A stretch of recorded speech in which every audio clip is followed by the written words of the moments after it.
myself and chased pigs. You chased pigs? Yes, and I've called a couple of people down below, catch the pig, and they just stand there. I'm trying to leap on the pigs. Oh dear, and then finally, and got to the top of the hill, couldn't see me. And by the time they got back, I was down at the house, Lou's house, having a cup of tea. I heard them yell. They couldn't see me. I was too quick for them. I was up the top of the hill and down, and you had the pig on your back. well, not quite. I would have had it, but the one that got away. The shrub bounced me back. Oh, the shrub. As I left at the pigs. That happened to me too, right? Yeah. The shrub bounced you back.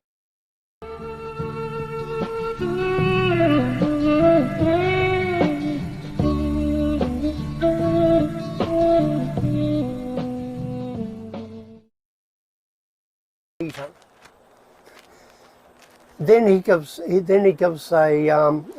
a story. It takes from someone else from this end,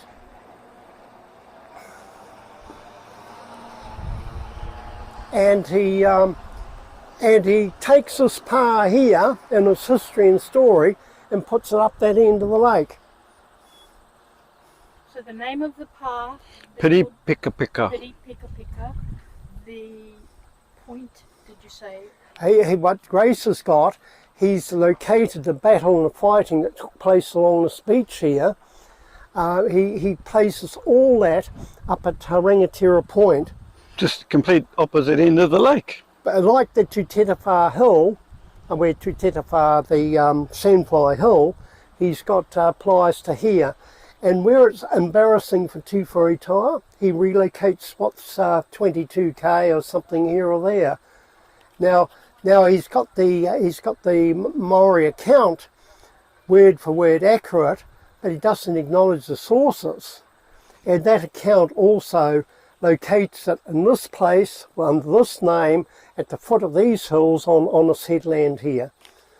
And yet everyone looks at what Grace has got and takes it from there.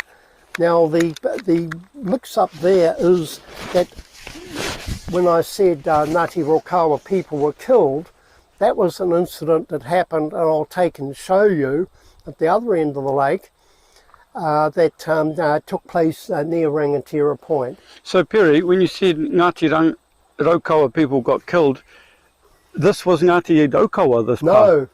No, Ngāti Rokawa groups came to avenge the killing that Mananui had done up that end of the lake, because he interfered with Ngāti Tahu, an incident that my reference will try and find the rock at Rotonairo.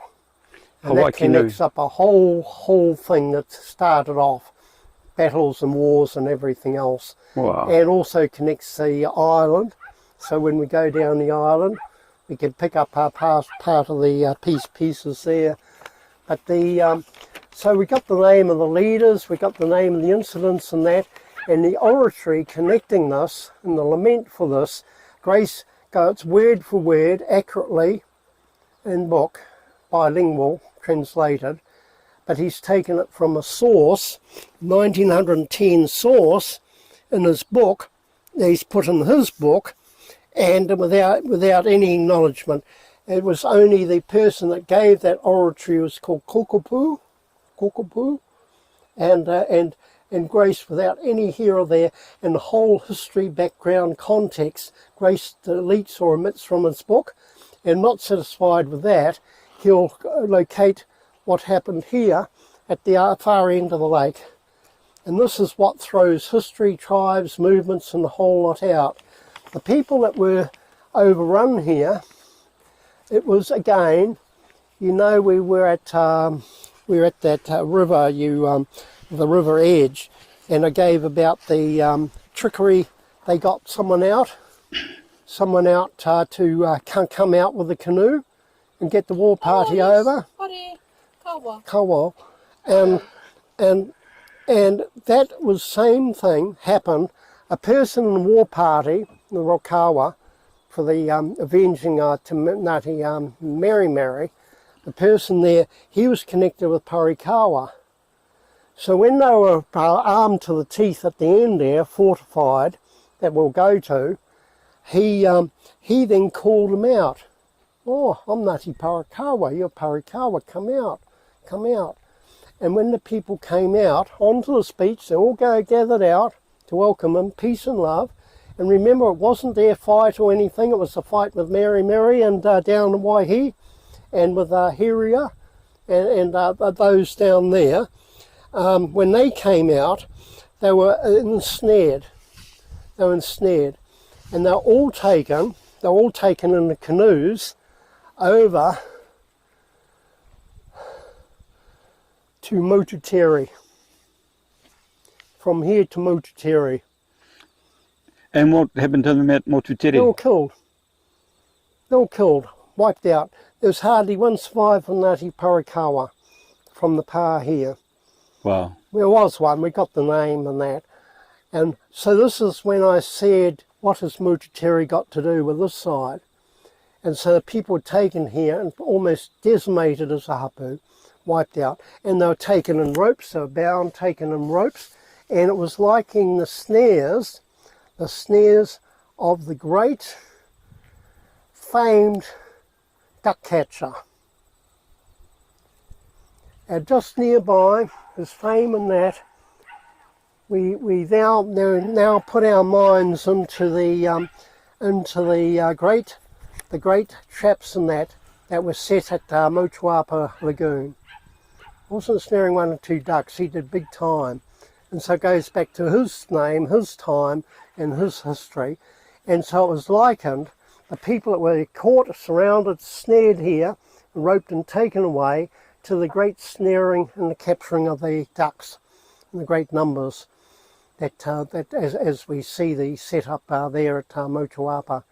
So you see how the links and that start putting together. We stand in one place and we talk to others, and with our journey they all connect.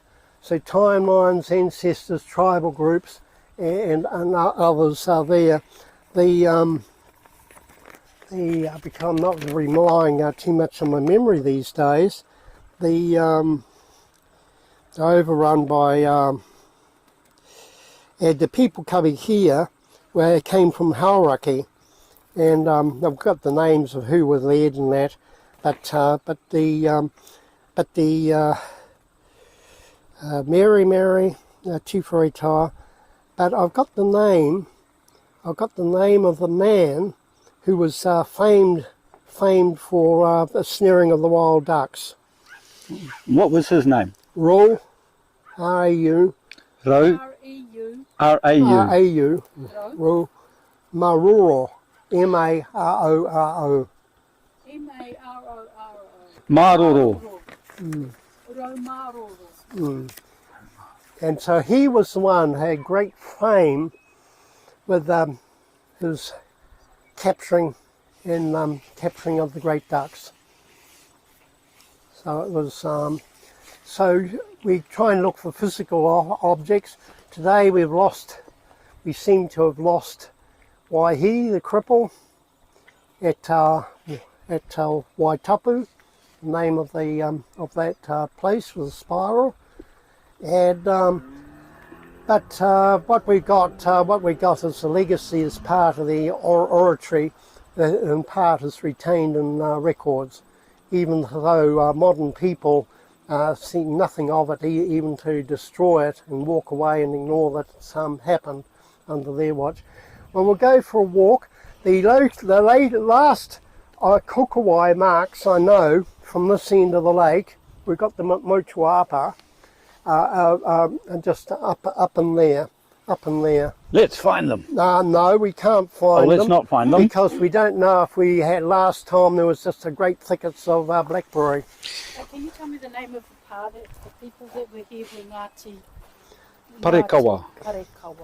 Parekawa. And that was a woman whose son was TeWhare. Her son was TeWhare. So if it wasn't Ngāti Raukawa, she must have been Ngāti Raukawa. therefore, if hers wasn't Somewhat Ngāti connected. No, she was connected. No, it was the Ngāti Rokawa groups and groups from Hauraki that came down here to avenge Mananui's killing of their people at Rangatira. But it sounds like if they came to Parekawa, they would be killing their own people. They were in effect, but because it was that deceit, one of them, who was Parekawa, because they failed in tackling the problems that TeWhare caused in the first place, which happened for tribe after tribe in these districts, it was in revenge that they unsuccessfully attacked the pa at Waihi. And then they immediately came here in the canoes, and these people were quite innocent of the connections, the offence and everything else. But someone had to pay, Someone and it ended had up to being pay. them. We got all these waka, we got not going home empty-handed. Empty-handed, yeah. So they filled the canoes with the prisoners here with that deceit that was shown from them. I do believe it might be possible that we can access through, but I'd like to show you something of that pa. It's a ditch pa, big ditch, Yes. big ditch, headland ditch. You're giving away all the secrets already, but yes, I'll be able to spot that feature. Well, we may not get the camera up with our climb. Ah. Oh, well, that might be a time that I take the camera and become the camera jockey. So you'd be more impressed with the big ditch than failing to see anything else. But I do not recall there being storage pits or anything on it.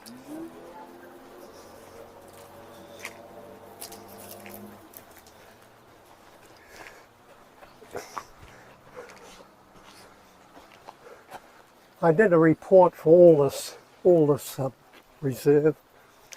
Oh, so you'll be able to send that to us at some stage? Well, maybe not the report. That was in the days. I got a woman in the office or someone would type it out, you know. Just have my sketches and my notes. Or just maybe your plans, your what you've been sending us, the topographical layout and where the features are within that. Gee, the Parawera maps in there, the number of different features was amazing, and that's such a small little peninsula. There's 40 different features. They've certainly tidied us up though. So my last track, they just let it get overgrown, you know, right to the beach edge. They seem to have had initial control of the blackberry.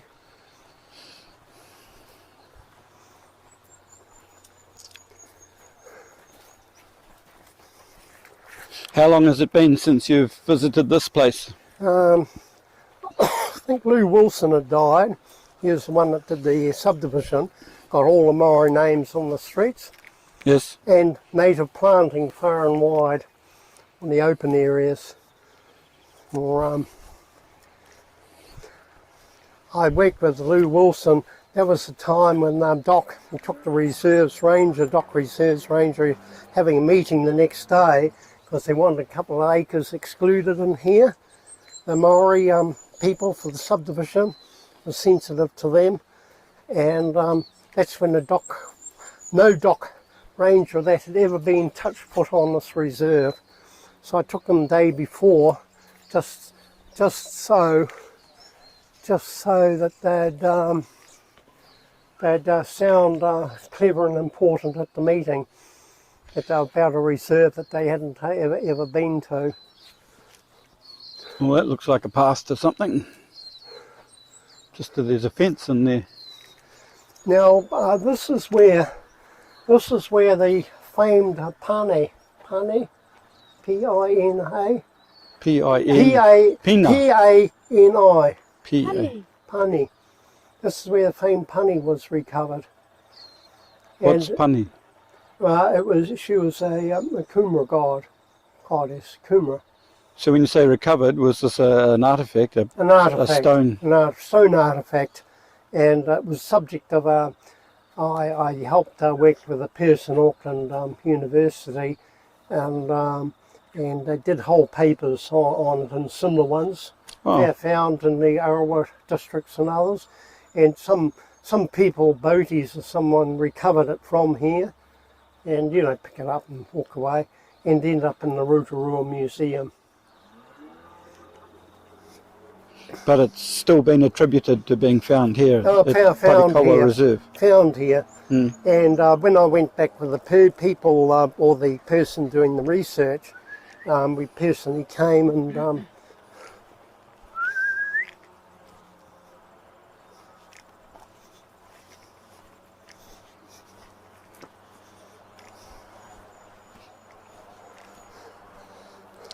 Yes, there's no history given at any of these reserves, are there? There's just the look, names. that university person went to TeWhare Trust Board.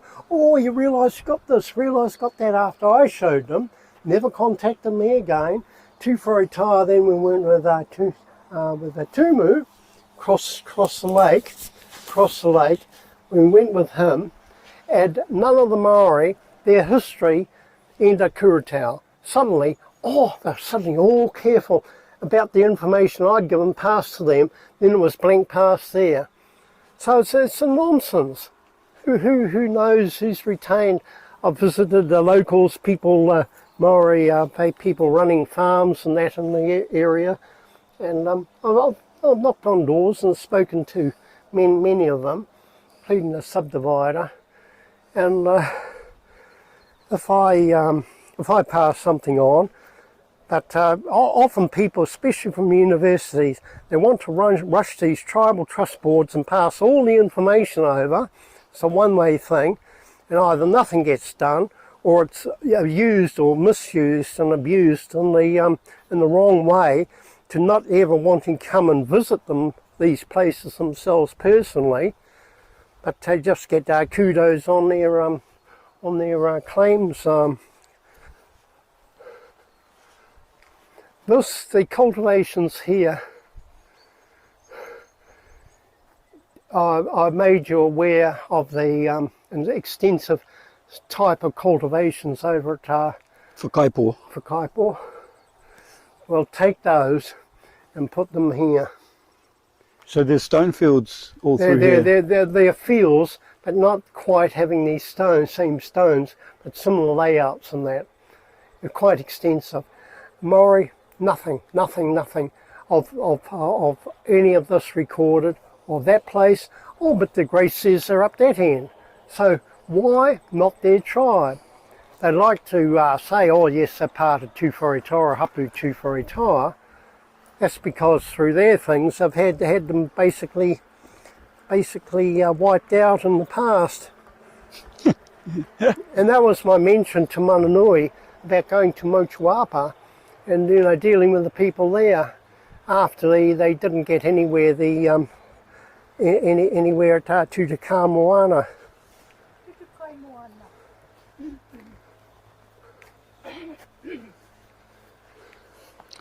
Bet there'd be a few caves down around there. Well, there's one shelter that's got a ditch around as a protection for a rock shelter, a protective ditch around. So that's another unusual feature. Is that up in there somewhere? It's up in there. Oh, Look, you might have to do return trips one day. I'm going to say this is part one. Your little part It one, has to be. part two. Yes. I need to keep moving away from you, otherwise all I'm getting is your head going up and down. I have to try and get from your waist up through, so I keep moving away from you. Just tell me when you want to swap out. I'm happy to take the camera any time, so we mix it up a bit. We've been looking at all this footage and realised Taima's hardly been in any of it. It's just been you and me, except for last time where we swapped out and suddenly there was pictures of Whaitaima in the footage, and I'm thinking, well, I can do a bit more filming, and so Here you go then. so you can, yeah, you take the mic. Swap out. I'll take that camera too. Right, so here's where we get radical with our camera. Now you see where they've cleared up the blackberry, so we can get access in next trip. But and this is how it was right through. Right. Need to make a proper day trip of it. So what we do, we can now get access down there. This we do the hard yards down this end, and the last little stone row, because there are stones where they put them, it was just behind Pa on this side, and from that marks a series of extensive pre-European cultivation right through. You get they only get them such things in about Whaitaima here and the island. No, can't wait till we get some footage of those old features.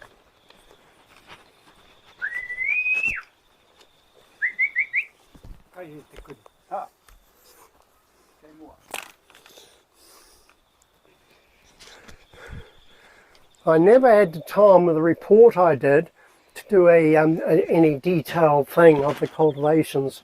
It's so extensive that Would they be similar in size to the Whaitaima Bay cultivations?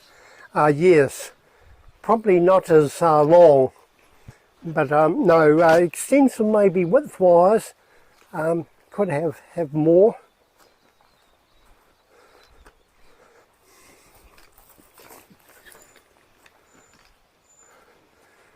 You're tree hugging in reverse. Well, I'm trying to be a flash cameraman, but I can't see what. What you have to do, Jeffrey, is put it on selfie and then pass it, which is what I was doing before. You see this here? It says put it on selfie and then hold it over your back as you're walking forward. Yeah. Oh, I can see me. I can see me too. How pretty.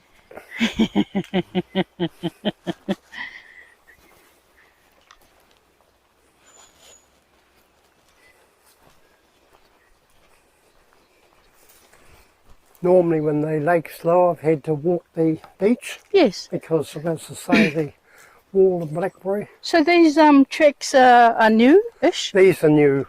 Oh, great. These are dock new. And if you go on random anywhere, you start to meet features. Oh, can't wait till we do that off-road experience.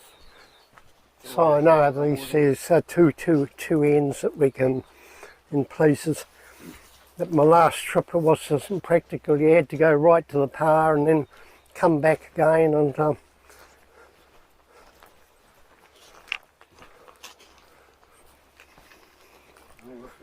Pretty significant track, this one. and this was one of the oldest reserves, as I say, about 1904, 1906. Until the 1970s. I stood right on top of I've stood right on top of the cliff top and the high hill itself and chased pigs. You chased pigs? Yes, and I've called a couple of people down below, catch the pig, and they just stand there. And I'm trying to leap on the pigs. Oh dear. And then finally, and got to the top of the hill, couldn't see me. And by the time they got back, I was down at the house, Lou's house, having a cup of tea. I heard them yell. They couldn't see me. I was too quick for them. I was up the top of the hill and down. And you had the pig on your back. Well, not quite. I would have had it, but the one that got away. The shrub bounced me back. Oh, the shrub. Because I left at the pig. Me too, right? Yeah. After, funnily enough. The shrub bounced you back. Yeah. Look at all these rose hips. Kept me against the beach and buried off to go inland where all the old sites were. Yes. Whoa. Look what we've found here. This is where you want your 3D camera.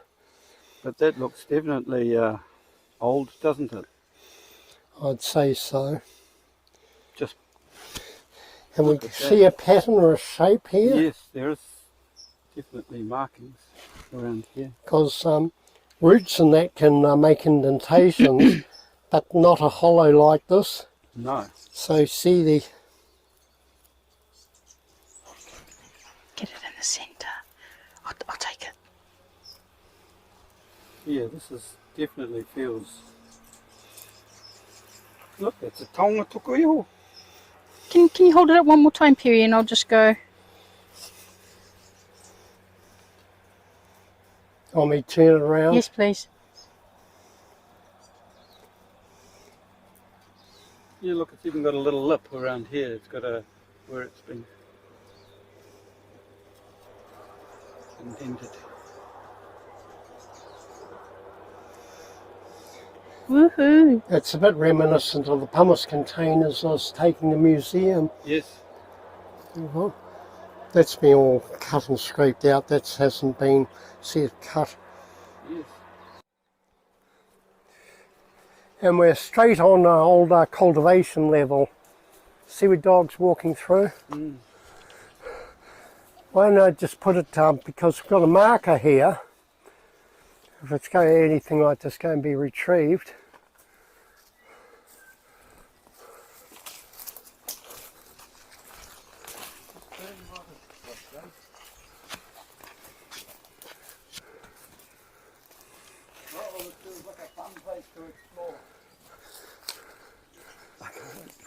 You'll have a series of terraces. The next one you might get pits. And Kai I think we just put it just in where, just off the track. There's a pink dot on this tree. The pink dot, mark the spot. It's a trail. We're going to have to come back. Mm. We have to come back and... See, look, there's another one behind your head. Yes, that's possibly for marking possum tracks or Possum something. traps, okay. Oh. I found an egg for the hickey. Where will we put this? You decide, Perry. Behind where that pink dot is. There's a pink dot tree. Mm. Put it upside down, it'll just be left. That ought to be safe.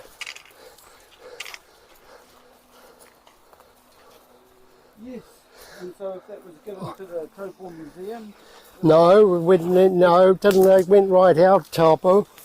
The goddess, the carved Kumara god. She never came back. Punny. And, no, I went to Whareroa Museum. Right. I think Whareroa from Taupo might not have even had a museum. Okay, we're at the headlands. Track not maintained beyond this point. See, that looks like it's been... Is that another one? Afraid so. Oh, let me I'm see. getting good at spotting. And there are rocks here and the beach continues, but we'll use the track. Your dog was down there, but he might join Jeffrey.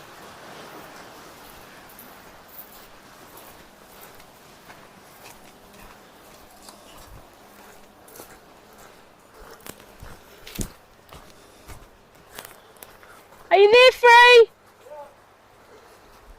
Yes, good way to come.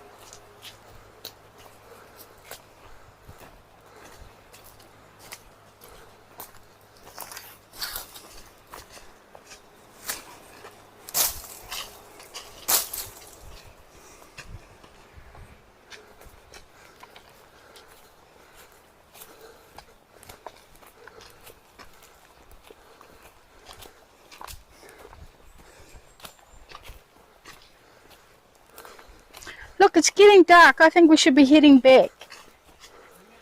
We need to come back.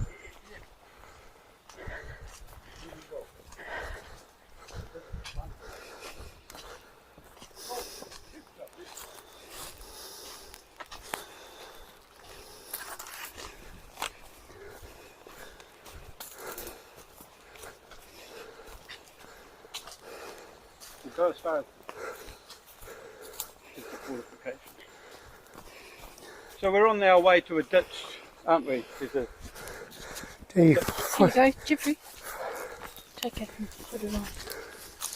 At the foot of the pa, go smart by the lake or just up to it.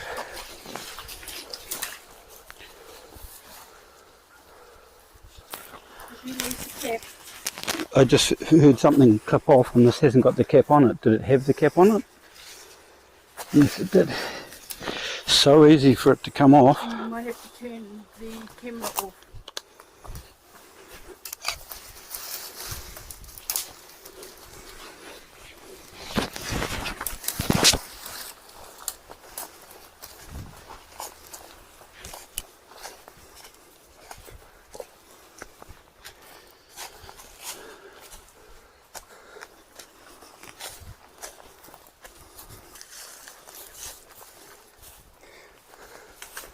Should we stay along the front? See, Looks like that's an earthwork there.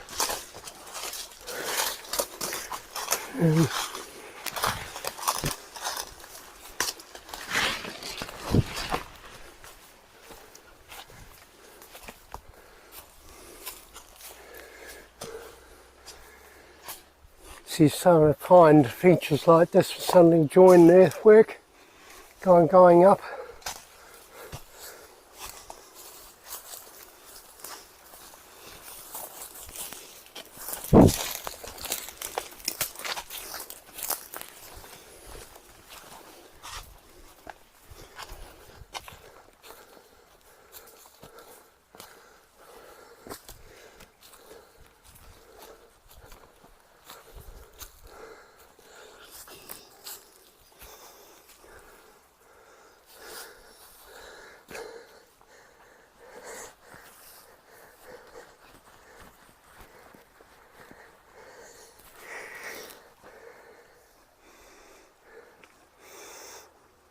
It's quite a wilderness, but an exciting reserve to explore.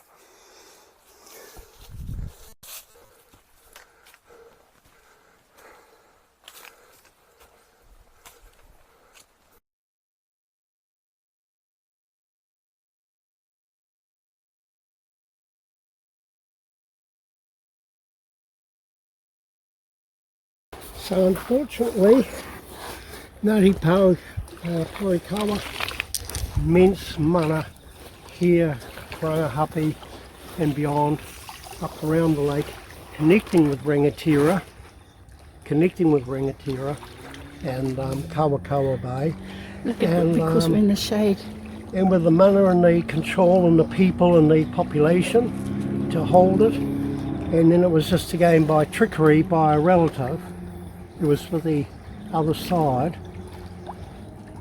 So it's a bit like the mess we've got today with the Ukrainians, and you know, they're all brothers, sisters, and but no one ever came back. That's the real tragedy, eh? they're wiped out. They were basically wiped out. No one to come back. Who could they associate with? This.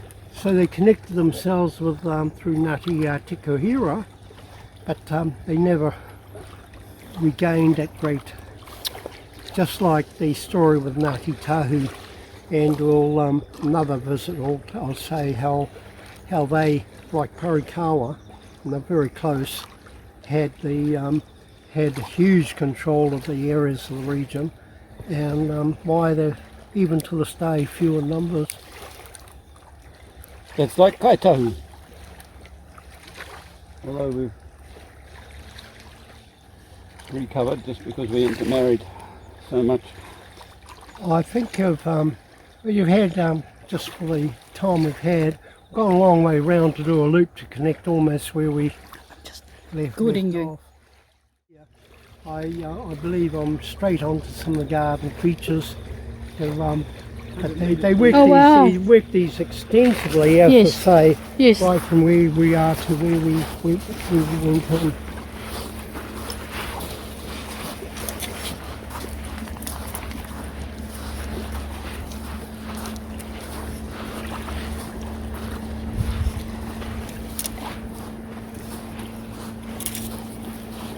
Keep going, you.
was saying I hope not after. Oh, bones! Lots of them! Oh, I haven't seen him dig for a long, long time. Yeah, We would take him down. We walk him most days at the lake, and he used to dig probably last year, but he stopped digging. Let's keep going. But he's happy now. Good boy. Oh, are we stuck again? no, shouldn't be. I'm going to bring my secateurs and gloves. Well, I've mislaid my secateurs and so handy. So did you say there was a garden feature around here? Oh, the garden features are throughout. Like a gnome. No.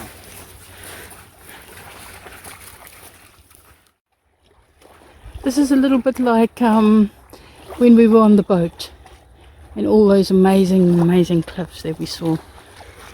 Now the one with the rock shelter with the ditch, that big high one at the right end, at the base of that on these things, that's where the ditch shelter is. Can you see the face on the rock there, you guys? Maybe it's just above the ditch, but it's got a big long mouth and two eyes. It's facing us. Okay. Oh, I see it. Yeah. Yes. Very long nose. Yes. A lot of red markings up there. Yeah, they're all hard volcanic rock ones.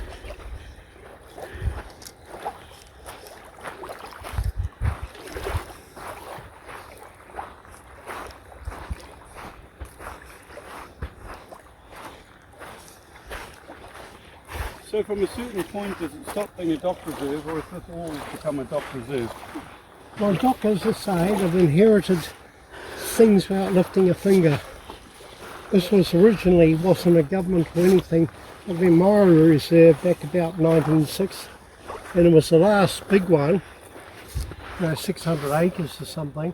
And then there was not a single reserve until 1970 around the lake, and that was when they brought in the Land Survey, brought in the proposed reserve schemes. So from 1906 to 1970, there was just nothing else. But this was so important, it was still the whole area, right to the hills in the back, were all set aside as a reserve. And it didn't have native trees or anything because it was all formerly extensive villages and house sites, and there are many forest sites through here. You know, those are the ones with the earth surrounds. You know, I've never got round to recording them like I did it for Kaipor. Yeah, I thought I found one up in there. So there's many, and if you could get that all mapped, it would be very interesting layout. The thing is though, when locals, everyone don't know of these things, you can't expect them to say, oh, well, village here, a prehistoric thing here, when they're not looking after things literally at their own back door And or front door. There is no one living here to protect them anyway. There's no tangata whenua anymore. Well, when I came through, there was only a chap with a caravan, and Lou Phillips bought his house. So I was mindful of them, even way over there, just right from the beginning, to the education of the sensitivity of the areas when they started talking subdivisions.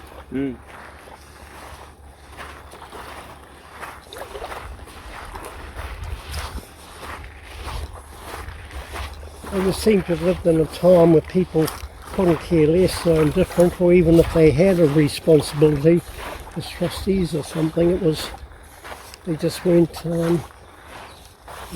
acting in a purposeful way.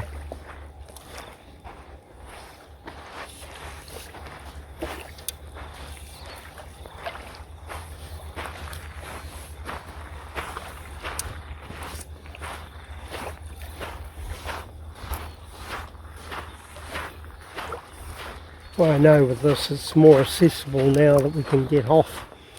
It was all just a blackberry thicket and close to the lake edge.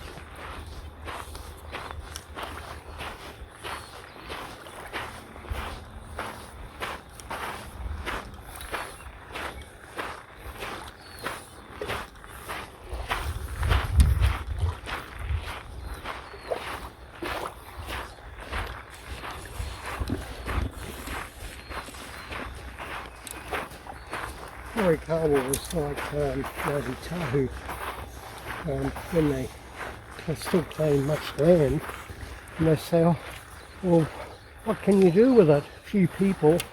At one time the people were large enough in numbers that they did much with the land.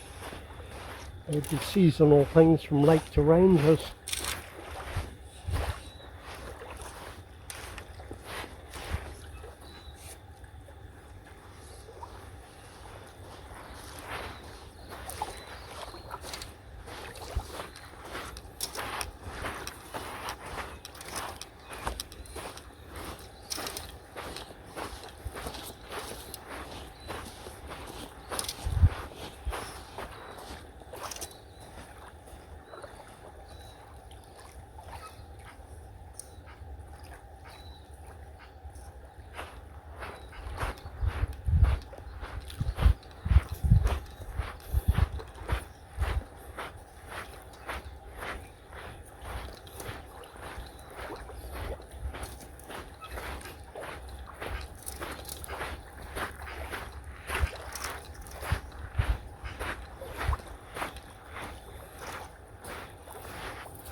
Okay, camera's died.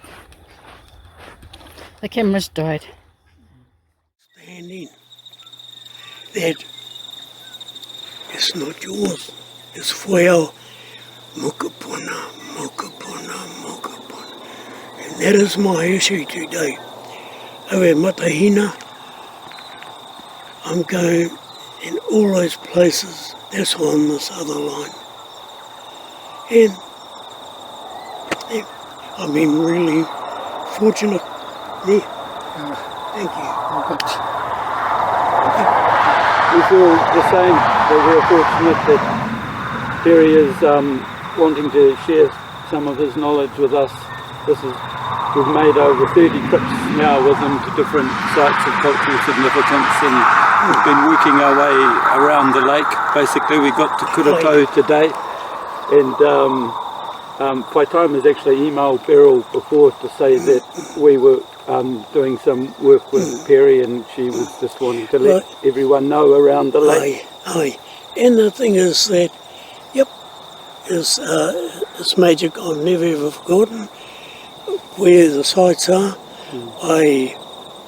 I'm here because I'm passing it down, and with the way Māori are today, or people are today, you know, we don't want to stay home.